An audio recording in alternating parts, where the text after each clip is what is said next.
2024 ആദ്യമായി ഓസ്ട്രേലിയയിലെ അന്താരാഷ്ട്ര വിദ്യാർത്ഥി പ്രവേശനം 1 മില്യൺ കവിഞ്ഞതായി ഓസ്ട്രേലിയൻ വിദ്യാഭ്യാസ വകുപ്പ് വ്യക്തമാക്കി. 2024 റെക്കോർഡുകളിൽ രേഖപ്പെടുത്തിയ പുതിയ ഡാറ്റയുടെ അടിസ്ഥാനത്തിലാണ് വിദ്യാഭ്യാസ വകുപ്പ് ഈ ഒരു സന്തോഷ വാർത്ത അറിയിച്ചത്.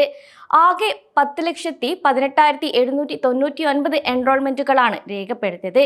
ഇത് മുൻവർഷത്തേക്കാൾ 1,28,447 വർധനവുണ്ടായതായി മാക്രോ ബിസിനസ് വ്യക്തമാക്കി. എൻറോൾമെന്റ് എണ്ണത്തിൽ ഗണ്യമായ വർധനവുണ്ടായ സർവകലാശാലകൾക്കും വൊക്കേഷണൽ എഡ്യൂക്കേഷൻ ആൻഡ് ട്രെയിനിംഗ് സ്ഥാപനങ്ങൾക്കും ഇതൊരു വൻ വളർച്ച തന്നെയായിരുന്നു. മറ്റ് രാജ്യങ്ങളിൽ നിന്ന് വിദ്യാർത്ഥികൾ മടങ്ങുമ്പോൾ ഓസ്ട്രേലിയക്ക് ഇത് അഭിമാനിക്കാവുന്ന ഒരു നേട്ടം തന്നെയാണ്. കൂടാതെ ഏറ്റവും പുതിയ കണക്കുകൾ അനുസരിച്ച് അന്താരാഷ്ട്ര വിദ്യാർത്ഥി പ്രവേശനത്തിലെ കുതിച്ചുചാട്ടത്തിന് പ്രാഥമികമായി നേതൃത്വം നൽകിയത് യൂണിവേഴ്സിറ്റി VET മേഖലകളാണ്. ഈ വർഷം ഉന്നത വിദ്യാഭ്യാസത്തിൽ 64,217 പേർ വർദ്ധിച്ചപ്പോൾ VET പ്രവേശനം 63,876 ഉയർന്നു. കൂടാതെ അന്താരാഷ്ട്ര വിദ്യാർത്ഥി പ്രവേശനം 2024 4,95,469 എന്ന റെക്കോർഡ് ഉയരത്തിലെത്തി. മുൻ വർഷത്തേക്കാൾ ഏകദേശം 20,000 വർധനവാണ് ഇത്തവണ ഉണ്ടായത്. ഓസ്ട്രേലിയയുടെ അന്താരാഷ്ട്ര വിദ്യാർത്ഥി മേഖലയിൽ ഇതൊരു സുപ്രധാന നാഴികക്കല്ലായി അടയാളപ്പെടുത്തുന്നു. അതേസമയം വിസ അപേക്ഷകളിലെ നയമാറ്റങ്ങളുടെ സ്വാധീനം എത്രത്തോളം ഉണ്ടെന്ന് നോക്കാം.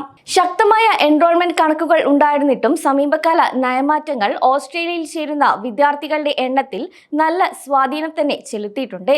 മുൻ ആഭ്യന്തരമന്ത്രി ക്ലെയർ ഒനിൽ 2023 അവതരിപ്പിച്ച മിസ്റ്റീരിയൽ ഡയറക്ഷൻ 107 അന്തർദേശീയ വിദ്യാർത്ഥികളുടെ ഒഴുക്ക് നിയന്ത്രിക്കാനും വിദേശ കുടിയേറ്റം തടയാനും ലക്ഷ്യമിട്ടുള്ളതായിരുന്നു.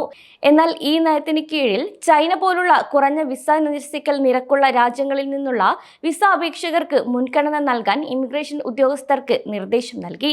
തുടർന്ന് തൽഫലമായി ദക്ഷിണേഷ്യ, ആഫ്രിക്ക തുടങ്ങിയ ഉയർന്ന അപകട സാധ്യതയുള്ള പ്രദേശങ്ങളിൽ നിന്നുള്ള വിദ്യാർത്ഥികൾക്ക് വിസ അധികമായി താമസിക്കാനുള്ള സാധ്യത കൂടുതലാവുകയും ചെയ്തു. അതുകൊണ്ട് തന്നെ അവരുടെ അപേക്ഷ അംഗീകരിക്കപ്പെടാനുള്ള സാധ്യത വളരെ കുറവാണ്. കൂടാതെ എൻറോൾമെന്റ് പാറ്റേണുകളിൽ മാറ്റം വരുത്താനും നയം കാരണമായിട്ടുണ്ട്. പ്രധാന നഗരങ്ങളിലെ മുൻനിര സർവകലാശാലകളിൽ ചൈനീസ് വിദ്യാർത്ഥികളുടെ കുത്തൊഴുക്ക് തന്നെയാണ് കാണാൻ സാധിച്ചത്. അതേസമയം പ്രാദേശിക സ്ഥാപനങ്ങൾ ഉയർന്ന അപകട സാധ്യതയുള്ള രാജ്യങ്ങളിൽ നിന്നുള്ള വിദ്യാർത്ഥികളുടെ എണ്ണക്കുറവാണ്. ഇന്ത്യ, നേപ്പാൾ, ഫിലിപ്പൈൻസ് എന്നിവിടങ്ങളിൽ നിന്നുള്ള അപേക്ഷകളിൽ ഗണ്യമായ കുറവാണ് രേഖപ്പെടുത്തിയത്.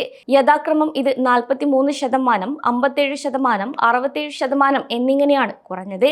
ഇതിന് വിപരീതമായി ചൈനയിൽ നിന്നുള്ള വിസ അപേക്ഷകൾ താരതമ്യേന സ്ഥിരത നിലനിർത്തിയിട്ടുണ്ട്. 2% താഴെ കുറവാണ് ഉണ്ടായത്.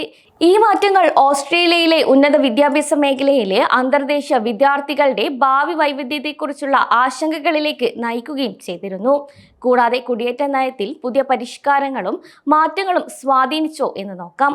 പുതിയ നയത്തിന് കീഴിൽ എല്ലാ സർവകലാശാലകളും VET ദാതാക്കളും അവരുടെ വിദ്യാർത്ഥി പരിധിയുടെ 80% വരെ തുല്യമായി പരിഗണിക്കാവുന്ന സ്ഥാപനങ്ങളിലുടനീളം വിസ പ്രോസസ്സിംഗ് കൂടുതൽ സന്തുലിതമാണ്.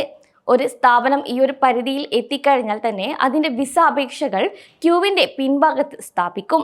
കൂടാതെ പുതിയ സമീപനം അന്താരാഷ്ട്ര വിദ്യാർത്ഥി പ്രവാഹം മികച്ച രീതിയിൽ കൈകാര്യം ചെയ്യുന്നതിനും പ്രാദേശിക വിദ്യാഭ്യാസ സ്ഥാപനങ്ങളെ പിന്തുണയ്ക്കുന്നതിനും അനുവദിക്കുമെന്നും ക്ലെയർ വിശദീകരിച്ചിരുന്നു.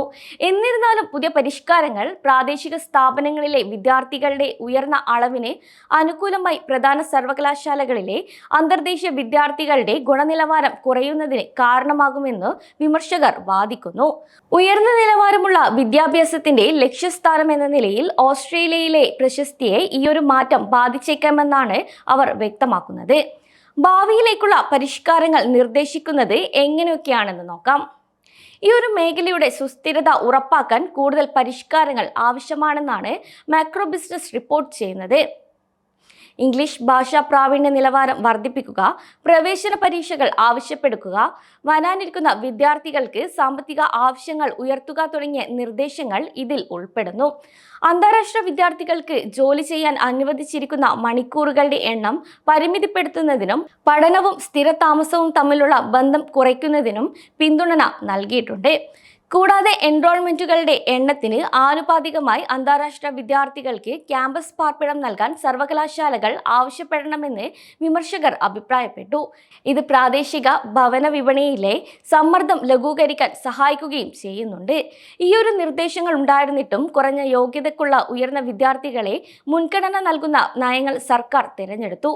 ഈ ഒരു സമീപനം ഓസ്ട്രേലിയയിലെ അന്താരാഷ്ട്ര വിദ്യാഭ്യാസത്തിന്റെ മൊത്തത്തിലുള്ള ഗുണനിലവാരത്തെ തകർക്കുമെന്ന് ചിലർ വാദിക്കുന്നു.